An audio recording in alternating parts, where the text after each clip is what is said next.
Canada is going through a booming renovation phase right now. Last year, we spent over $40 billion on home improvements.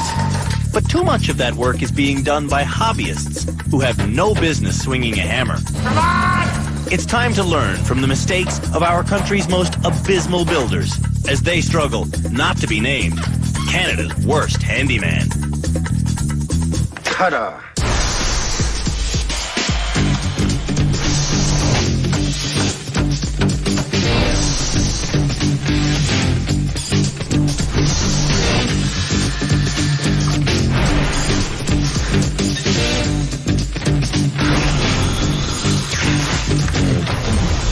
The 5 most pathetic amateur home renovators in the entire country, as nominated by you, have been brought here to this apartment complex so we can determine who is Canada's worst handyman.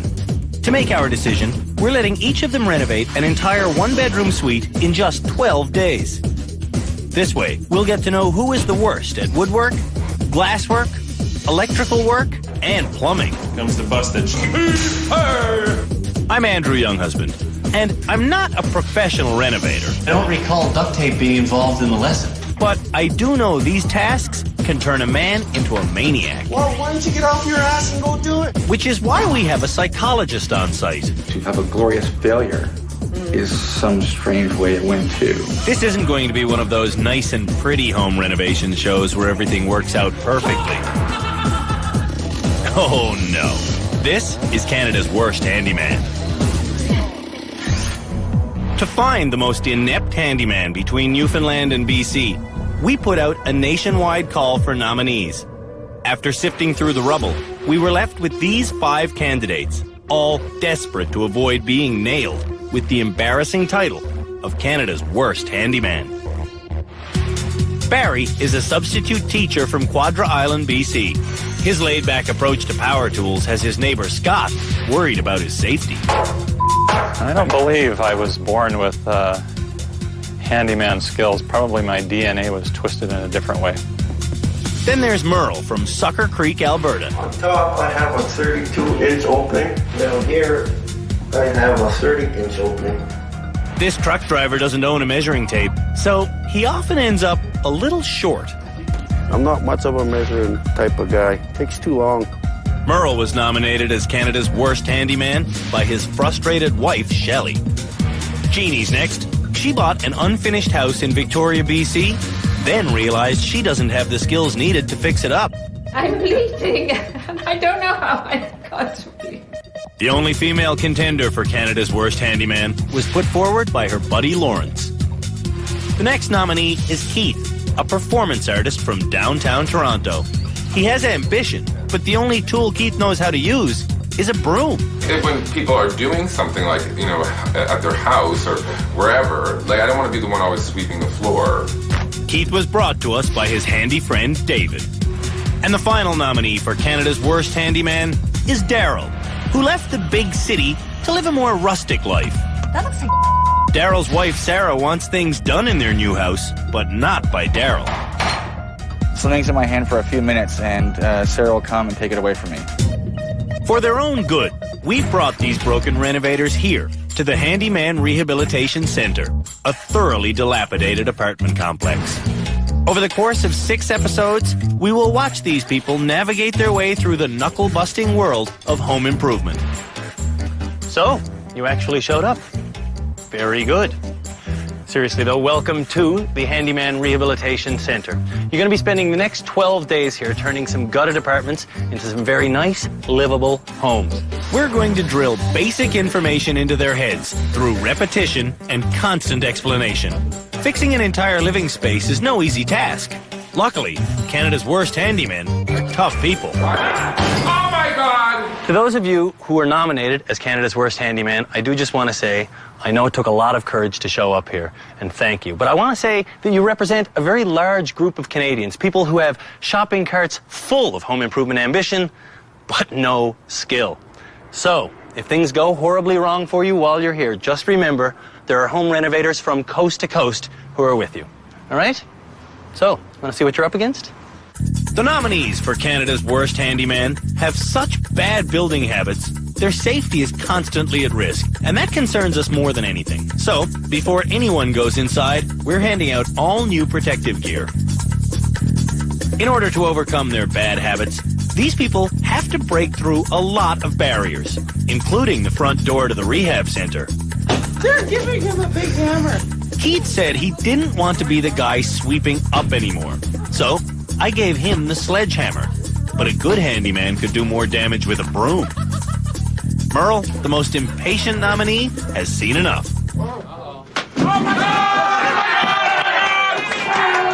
When I said these apartments were dilapidated... Oh my God, Daryl, you're gonna have so much trouble. I wasn't kidding. Holy oh my. They couldn't be more depressing, really. Canada's worst handymen have their work cut out for them. It was yellow. Fixing these apartments involves 25 individual projects. You don't know how to do any of this. The candidates will learn about structural integrity, basic water flow, and decorative paint. We will learn who is Canada's worst handyman. When class begins tomorrow... Where's Daryl? Daryl is late. Attention.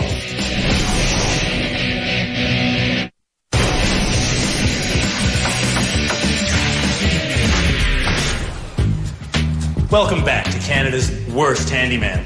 We've brought the 5 most unskilled amateur home renovators in the entire country here to this apartment building to give them a crash course in basic construction and design. They each will get their own dilapidated 1-bedroom suite. Now it's up to them to make it sweet. Okay, class, here we go. I want to introduce you to the 2 people that are going to be helping you through all of these challenges. Greg House, our head instructor, is a general contractor. Fixing bad work for the last 4 decades has given him a temper as sharp as his chisel. All I asked you to do was seat a couple of screws and a piece of drywall. Just do it the way you're told to do it. Beside Greg is Robin Lockhart, owner of a trendy Toronto design firm that creates home and business environments from the ground up. It is the finessing of the jobs that you're missing. I'm going to hammer on you for it. I'm going to keep hammering it. Together, these 2 perfectionists will teach classes, monitor every project on closed-circuit television, and ultimately help choose who is Canada's worst handyman. Your first challenge here at the Handyman Rehab Center is patching the hole in your ceiling, okay? Where's Daryl? Marital problems. Greg, take it away. Okay. Thank you, Andrew. Patching a hole is an annoying thing. Every hole is different. First thing you want to do is you want to get some patches. Well, I didn't want to miss the class. Attention. we want to get a piece of drywall up in here so that we can patch it, right? And you will do that with a shim or a piece of wood. And you will cut it whatever size you can fit in there so that it sits across. And you will get up there with a screw through the wall, boom, through into there to hold it.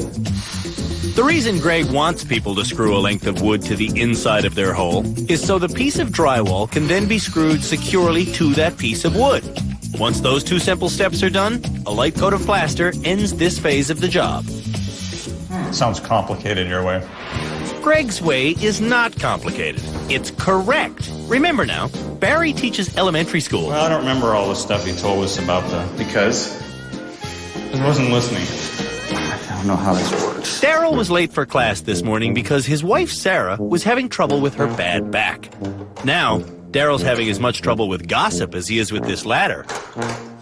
When Daryl showed up late this morning, I wasn't really surprised because, well, we're all in the same hotel, and we did hear a lot of yelling coming from their room. We don't really know how bad her back is, so it's hard to really predict because she can get a good move on when it's lunch. No, I didn't say that. I'm going to drill into it. And then I'm going to cover it with the sheetrock. Keith has never patched a hole in his life, but he's determined to do this one perfectly. Good luck. I can do it. 1, 2, 3, go. While Jeannie uses her homemade toolbox as a sawhorse, Keith uses his radiator. Which is downright sensible compared to what Barry's doing. He's merely sawing away on top of his fully connected propane stove. Safety is not Barry's middle name. Good thing you didn't hit the propane line. It's a good thing. Yeah, I'm sure it's off. When it comes to do-it-yourself projects, I feel like I am creative, but I really don't know what I'm doing mechanically Most of the time, nothing turns out right, and I hurt myself. Being a good handyman means being careful. At home on Quadra Island, Barry is rarely careful. So you using the crowbar? No, I'm not going to use the crowbar. I have to go get another tool, so I'll be back in a second. He's a danger to himself and probably others if they're anywhere near him when he's working with power tools. The Closet Chainsaw Massacre.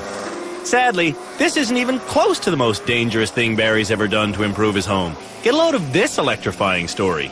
I was sitting in a pool of water trying to fix my dryer with it plugged in, and the 220 just blew my hands back and my head back, and I crumpled down and started crying, and that's probably what's wrong with me. 220 volts of electricity is enough to kill a wet man. Barry may now be the most burnt-out handyman in the Gulf Islands, but is he Canada's worst? I am not Canada's worst handyman. At the rehab center, Barry's already cutting corners and taking chances. I don't want to do that shimmy thing. He asked you to do a shimmy and you're saying, screw that. That's right, I'm not going to listen. Merle doesn't want to use his shim either.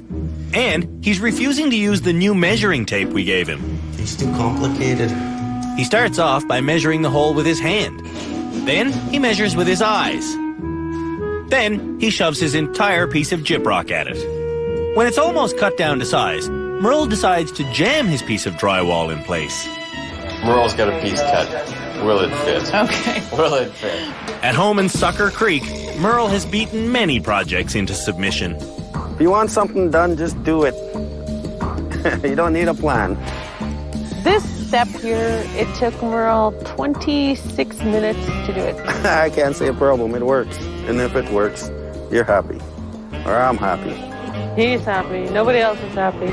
This is another project I did. It's a dog house for my dog. Come on, go in. Look, it's nice. Go check. Go in here. Come on. Bye. My measuring and leveling skills is pretty simple. If both eyes are working, and it should be level, and if my arm's long enough to measure it, I'll use my arm. So, Dad, when's my room gonna be finished? Unfortunately, Merle's arms weren't long enough to measure his daughter's bedroom. And I did not use a measuring tape, and that gave me a real big gap at the end. I don't know how I'm gonna fix it. Hopefully he won't try fixing it with duct tape. I like duct tape because it's strong. And you can use it anywhere. It's handy. Voila, it's fixed. Drywall tape. Drywall tape is thin, sticky mesh designed to give wet plaster something to cling to as it hardens. It's only strong enough to support a few grams per square centimeter. But Merle is optimistically using it to make a safety net to catch the globs of plaster he knows are going to fall from his ceiling patch. If Merle had used a shim to install that piece of drywall, it would be flush with the ceiling right now and wouldn't need this nonsense. Bingo.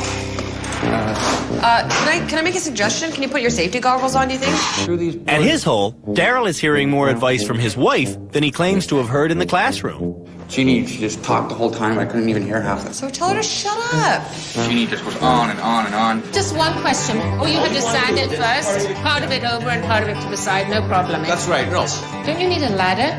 What is that one, the last one that you used? So why would we use it? To make your hole bigger. You've already got a big enough hole.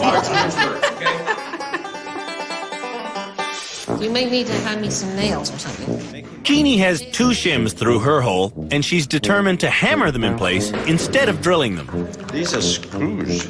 We only provided screws, so a hammer simply won't work. But that doesn't stop Jeannie. She pointlessly bangs away on the screws, even though in class she was specifically told to use the drill. Lead up there with a screw, through the wall, boom. I'm Jeannie McCulloch.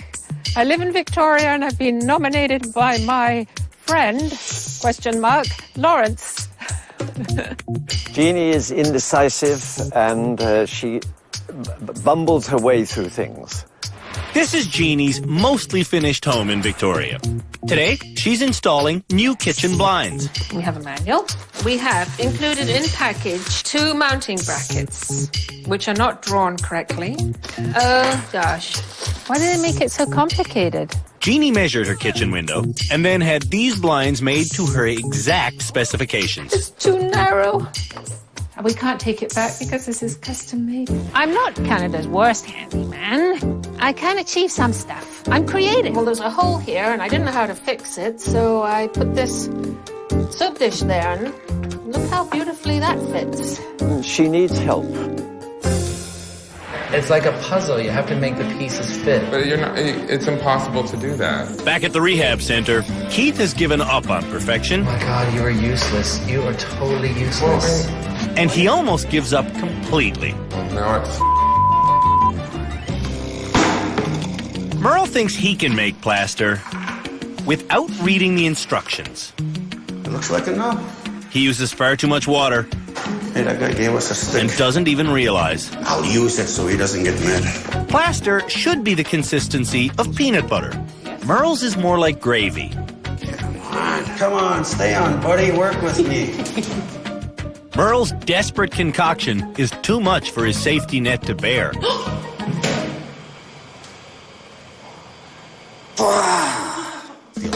Instead of cleaning off his drill, Merle steals some old duct tape left on his ceiling by our lighting crew. He thinks that because our experts and I aren't in the room, we have no idea what he's doing. He's wrong.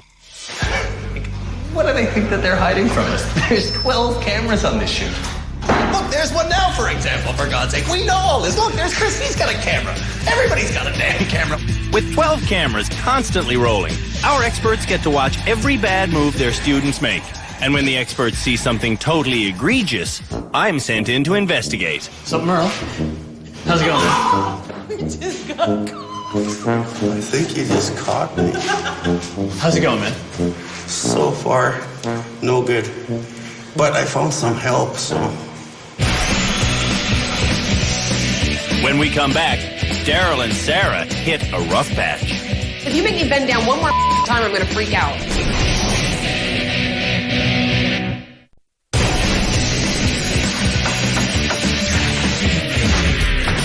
The country's 5 most clueless handymen, as nominated by you, have been brought here to our rehab center, where we're giving them each a ruined apartment and all the tools they need to fix it.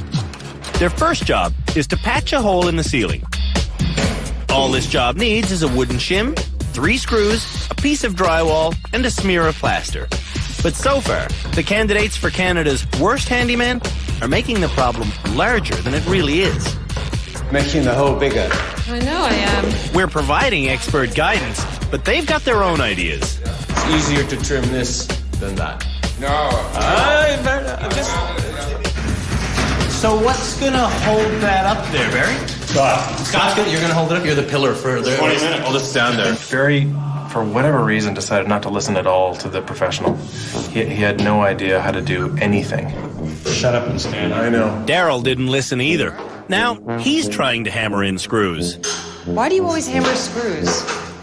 A turn screw will bite into the plaster with its threads. A hammered screw will be useless. When Daryl finally picks up the drill, he doesn't realize it's in reverse. Something's not right. Daryl was late for class this morning because his wife's back was acting up. Now, her temper's acting up. It goes to show you never be late for You know, I can't take it anymore, all right? One thing at a time. Handyman projects often lead to marital breakdowns. Worried that just such problems would ensue here, we've enlisted the help of psychologist Dr. Julie Hill. So tell us a little bit about your take on his do-it-yourself skills. Daryl doesn't have any skills at all. I don't have to be great.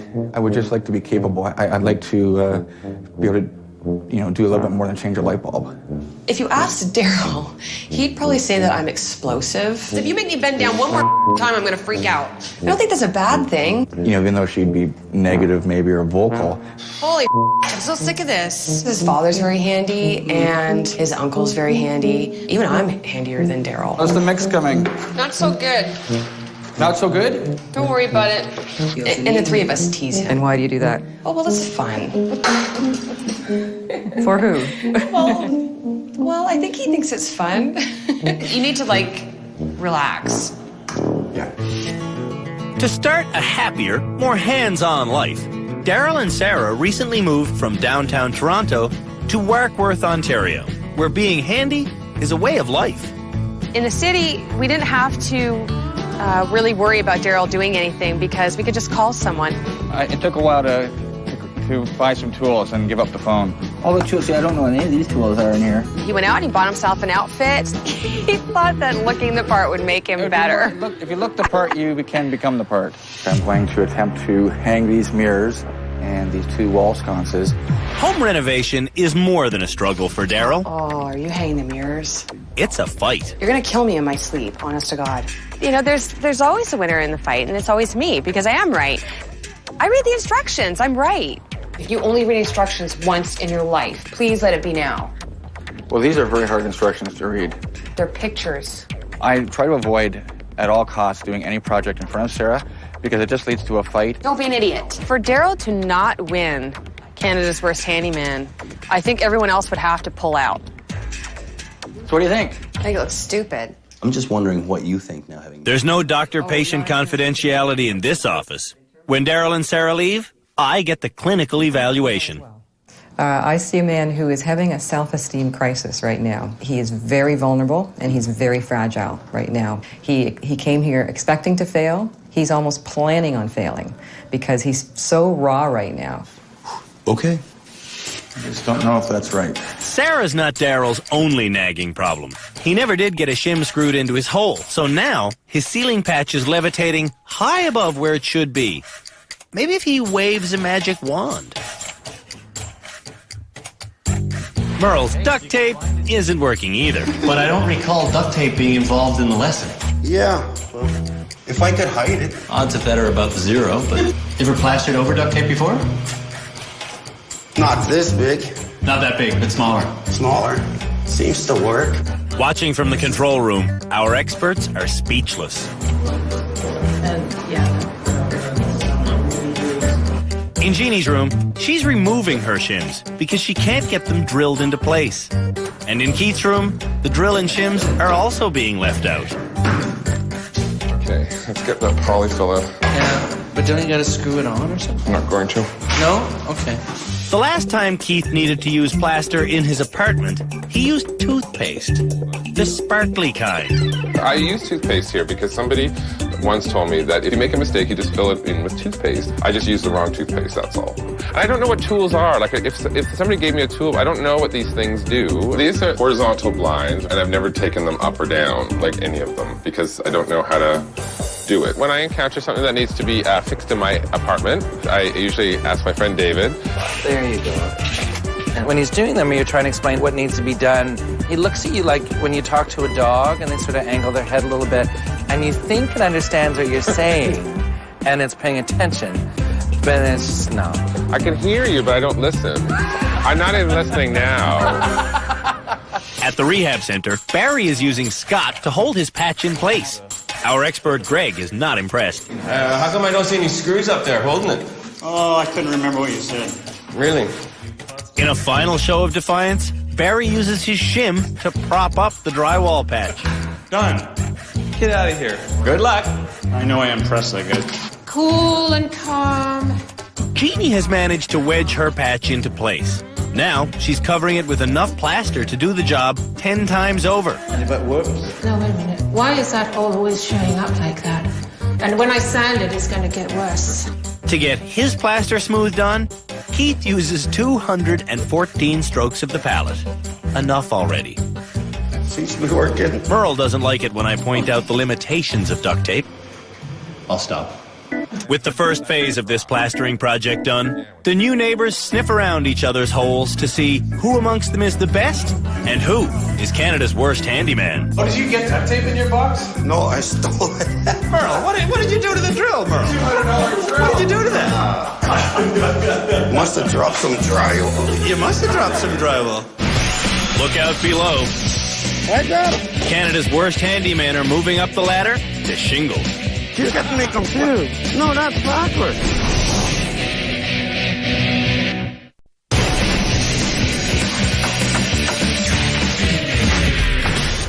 Canada's worst handymen have taken their first steps at rehabilitation by starting to renovate their individual apartments.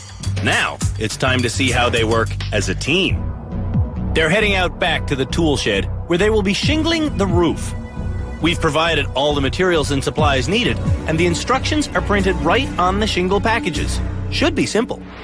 Welcome, everyone. Welcome back to the tool shed. You've been here before, and you're going to see a lot of this during your time here. Obviously, this sucker ain't done. And your first task is to shingle this bad boy. Okay? We got roofing nails, we've got shingling, we've got hammers. First of all, I should just tell you that while you're out here, you guys are working as a team, all right? Inside, it's all about you as individuals. Out here, organization, communication. If you don't work together, you're not going to make your task, okay? The only thing I will ask of you is 2 people on the roof, maximum 1 time, okay? It's easy. It's shingling. No, but I know what to do. As long as you start the You right haven't done it, direction. but you know what to do? Yeah. Very good. You got an hour and a half to do it. According to the instructions, you start this job by nailing down a row of shingles, or a course of shingles, draped over the outside edge. Then, you nail another course right on top to fill the gaps. After that, it's just a matter of continuing up to the peak, staggering the courses like brickwork. To get Canada's worst handyman started, we stapled down tar paper, the first step in waterproofing a roof. The next step should be choosing a leader. That doesn't happen. There's no team meeting and no agenda. The job site is instant chaos. What's up? You don't even know what you're doing. You know how to do this, don't you? Yeah, just go like that. We gotta follow the line. It goes the other way. No, that's backwards.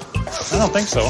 While the handyman tried to deduce which way isn't backwards, their nominators tell embarrassing stories about them. Is he afraid of heights? Yeah, he's afraid of heights. Oh, yeah. Before they start nailing the shingles down, Jeannie wants to read the instructions. Do you want the instructions up there? But in a collective show of backwards thinking, the men would rather just continue on. See, you kind of pull that down. Merle seems pretty certain he knows what he's doing. Me, listen, look at. Overlapping it like that. Are you hearing what we're saying? Yeah, but you're saying too much. You're getting me confused. I've never seen him with a hammer when he didn't either hurt himself or someone else. Is Keith going to make it onto the roof, do you think? He doesn't seem to get the idea that those shingles have to go on the roof. The team is attacking this job from every conceivable angle, including upside down. And over the ladder, it'll be easier. Barry has handed this shingle correctly, but he flips it over before hammering it on. Dagger it again, right? He's flipping them all over. You got them on upside down, boys. That doesn't look so good. According to our building expert, Greg, there's only one thing to do in this situation. Rip the shingles up and start again. On the other side of the roof, things are moving along quickly and incorrectly. What they didn't do was lay their first course. So you lay the first course, and then you're supposed to lay a second course right on top of the first course, so you don't get this gap. Have you missed any spots? Instead of doing what he knows is right, Merle comes up with a slapdash solution that will only take 10 seconds. The worst part is, he's teaching Jeannie his bad habits. Yeah. It's less than shoddy. Some of Merle's patches aren't even nailed down. One good gust of wind, those are gone. I want to go up there. When we started this project, we explained that for safety reasons, only 2 people could be on this small roof. And since Barry is an elementary school teacher, we expected him to follow the instructions. Oh, it looks different from up here. You know, we need some shingles. Safety first, everyone. 2 people on the roof only. Now there's 4 of them. And there they are. I'm just wasting my time down below standing around. His time. You're telling me this roof isn't safe. We didn't build it, so it's got to be safe. They won't crash through it. We're worried they might knock each other off it. Okay, so what they've done here is they have gone up, and you can see in actual air pockets where air can kind of get up. You can see it almost doing like a zipper kind of effect, right? That's because they're shingling in chunky sections instead of complete courses. Before crawling up the ladder, Keith was reading the instructions on how to shingle something called the valley. But this roof doesn't have a valley. It has a peak. He read the wrong instructions. Hey, Jeannie. Yeah. We're almost at the top, which is called the valley. How do we do that? Jeannie consults the paperwork. The valley instructions. Okay, shingles in the valley. Good handiwork requires common sense. Cut off top corner of each end shingle at an angle. And an understanding of English. That's not a valley. That's a peak. A peak is a peak, and a valley is a valley. Hey, Keith, where did you come to learn that the peak is called a valley? I was looking at Barry's crack in his ass. Yeah, that's a valley. That's a valley, Keith. This is a peak. The tool shed roof is peaking like a bad hallucination. I think it's fine. I think we did it. It's not fine. It's an abomination that will leak like a sieve and blow off within a year. They've got exposed seams, open gaps, and a peak that's beyond repair. Not to mention the safety issues. When we say 2 on a roof, we mean 2 on a roof. I've seen 3 guys on my neighbor's roof. 4 guys. Okay, I'm going to say it again, Barry. When we say 2 on a roof, we mean 2 on a roof. All right. When it comes to incompetence, Canada's worst handymen are bottomless.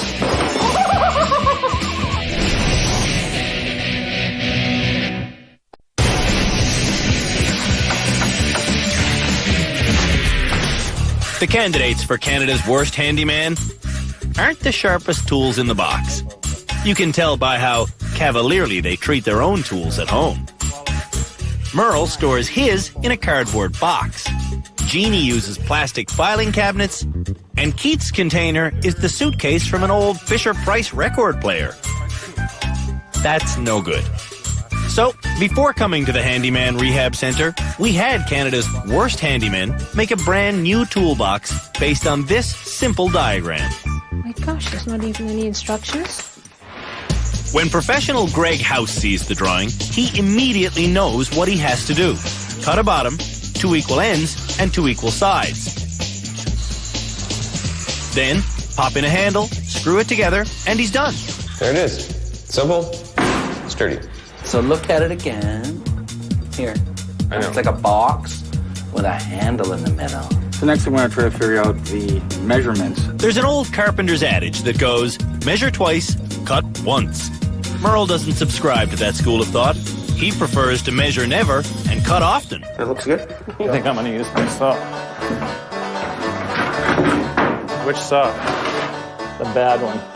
Barry doesn't just need a new toolbox. He needs new tools. That's like a hot knife through soft butter. We provided jigsaws for this project. Keith has never used one before. Can you tell?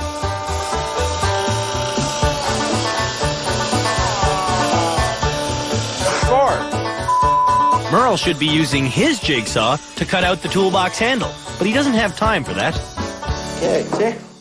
I'll go to work. He also doesn't have time for the screws or glue we provided. Duct tape's easy to work with, and it's strong and never lets you down. Now I could throw my box away.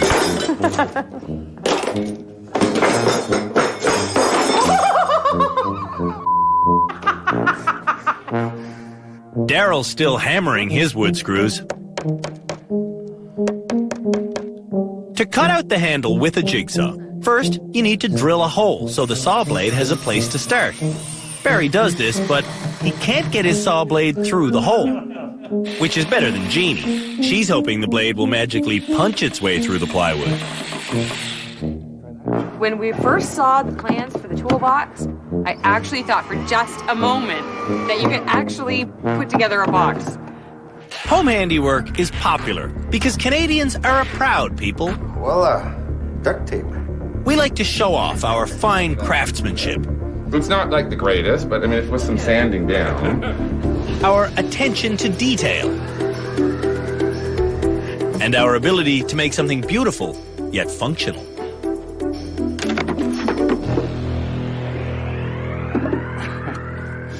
For their next job, Canada's worst handymen will paint a mural they can live with on their living room wall. To teach the importance of planning, we're only allowing each person to select 7 items, and our store has a strict no-return policy. For his mural, Barry casually takes wood glue, but no paintbrush. I don't have a paintbrush. Wasn't very smart, was it? On the other hand, Merle chooses multiple paintbrushes, but almost forgets paint. Good luck to you, Merle. Yeah, one color of paint, yeah. Oh, that's it? You have 3 colors, brown, yellow, and green? You're going to do a mural with no paintbrush. We told our students early this morning they'd be painting a mural, but Jeannie's the only one who did the right thing by drawing out a plan. Merle has a plan, but it's so simple it doesn't need a sketch, much to our designer's dismay. Have you got a master plan here? Kind of. I'm drawing a bunny. A bunny? Robin retreats to the control room, while Scott sneaks to the supply room, stealing paintbrushes for Barry. What are you talking about? Buddy, give it. He has glue. I saw him take glue. But no paintbrush. Robin is shell-shocked. Bunnies should get planned out before being painted on. Waves too. And at least Sarah and Daryl, you can see that they're planning. They've got a plan. They're putting in a lot of forethought. Yeah. They're going to make this work. I think they're just going to turn out really well. You sound like you're already stressing. Why? We don't have much time. You know what, Daryl? I don't think I can work with you if you're going to be all crabby. Merle is a veteran wildlife artist. At home, one of his unfinished murals could eat this bunny for breakfast. Ooh, I like eagles. Eagles are nice. Merle knows that crafty painters often dapple wet paint with a sponge, but he doesn't have a sponge, so drywall tape does the job. Daryl's opening up another can of worms. Are you okay there? Sounds really... Daryl, you're demolishing that paint can. I know, it's like not coming up. Because you're not doing it right. Now you probably jammed it all. Now here it comes. Watch out. When the paint finally gets open, Daryl's work is apparently done. I haven't seen Daryl pick up a paintbrush yet. Sarah seems to be doing all the painting. Doing the painting. He's doing the mixing. Her back doesn't seem to be bothering her. How much have you painted? New rules. Daryl has to finish the mural himself. Sarah's only job is to offer encouragement and support. Okay, that looks really You're missing a lot of spots. Now, I got no idea what Keith is up to. How's it going? Talk us through it, Keith. What are we making here? I'm making an emotion wheel. What's happening with Keith? I don't understand. It's totally off the wall. This challenge is 15 minutes old. What's Merle doing? Is Merle out back having a smoke now? Did he finish in the first 5 minutes, or? How's it going? Job's done, and you got time to do something else. Canada's worst handymen step back and admire their decorative work. I'm just going to go out and come in again. I'm going to close my eyes and I'm going to come in again. Only Jeannie's mural draws any depth into the living room. Jeannie achieved this by creating a smart sketch and transferring it to the wall using colors that complement her room's yellow base. Who is Canada's worst handyman so far? We're about to find out. And the worst for this episode is...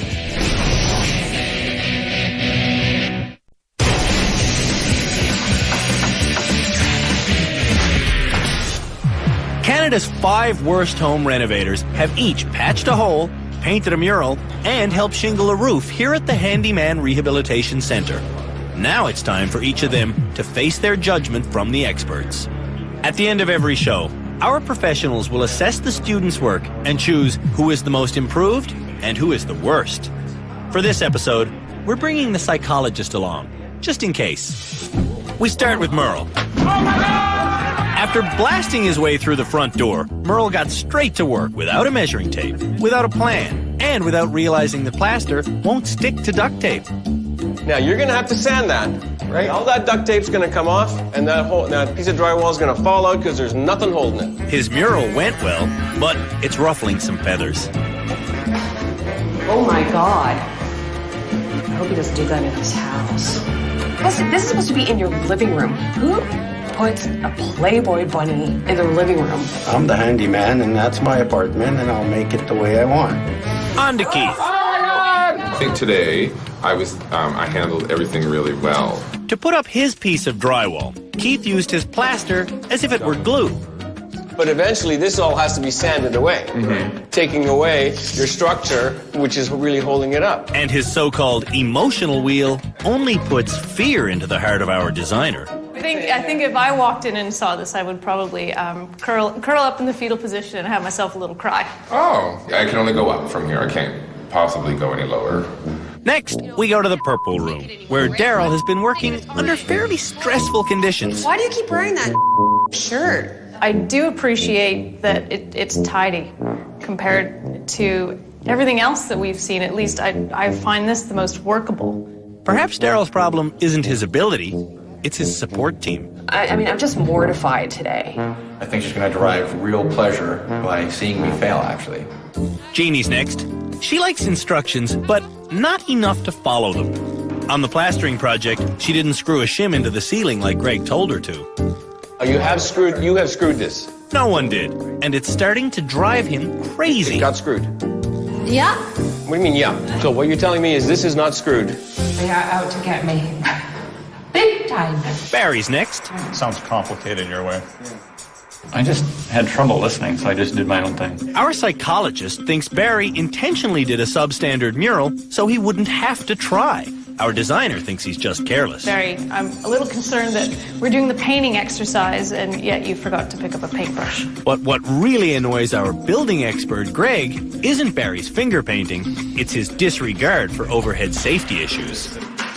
Done. It's not safe. You didn't expect me to do it exactly like you wanted me to do it. That's what I expected. Never would have happened. That's absolutely what I expected. Just do it Your the way you're told to do expectations it. are too high. With final inspections over, it's time for the experts and I to compare notes. So, hell of a first day here at the Handyman Rehab Center. A lot of shoddy workmanship, a lot of old behavior, and a lot of excuse mongering. Just the sheer level of it is very surprising to me. We have to right now come up with who's the most improved here and who's the worst. If I have to choose the least ideal, I would say Barry. I think Keith is an absolute train wreck. Daryl had a really good attitude. He didn't have a whole lot of skill. He made mistakes, but he went back and tried to make right. So let's talk a little bit about Merle. What did you think about Merle's work? He doesn't necessarily take a lot of pride in his work. Like, I think he has an idea, he executes it as far as he wants to, I think, and then he loses interest. I was also impressed with both Jeannie and Keith in terms of that they had actually listened and tried to implement the information. During this 6-part series, none of Canada's worst handymen will go home. But when the worst for each episode is named, he or she will get to visit the darkened tool shed for one extra lesson.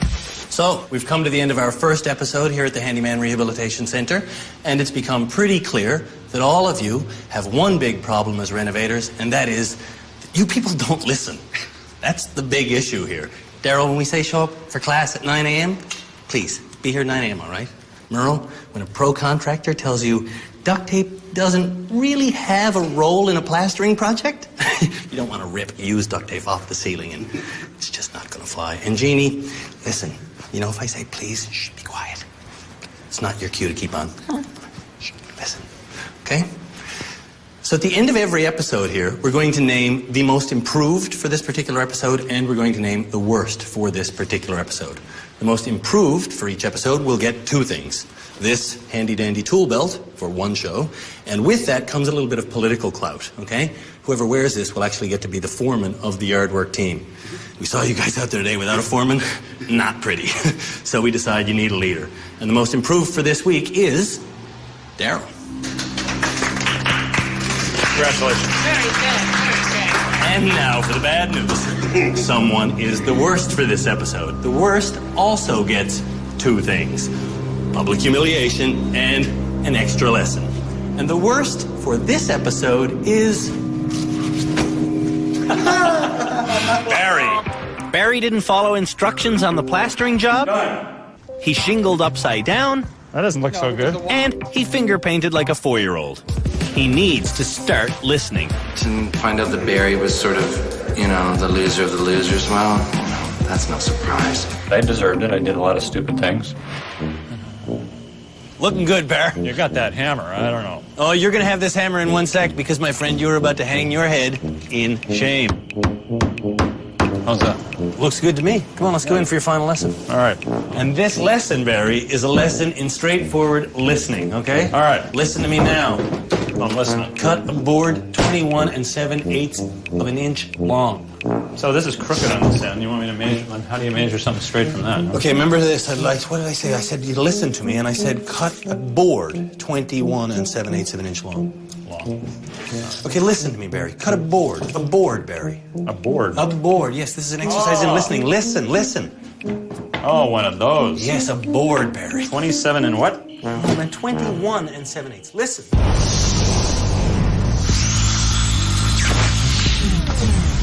On the next episode of Canada's Worst Handyman, Oh, yes. we focus on the bathroom. Oh, that's looking nasty. And decorum goes down the toilet. Get off your ass and go do it. I didn't call her a I didn't call her a I didn't call her a I didn't call her stupid. Hello? Don't be a just get out. You know what? You know what? Yeah. Whatever.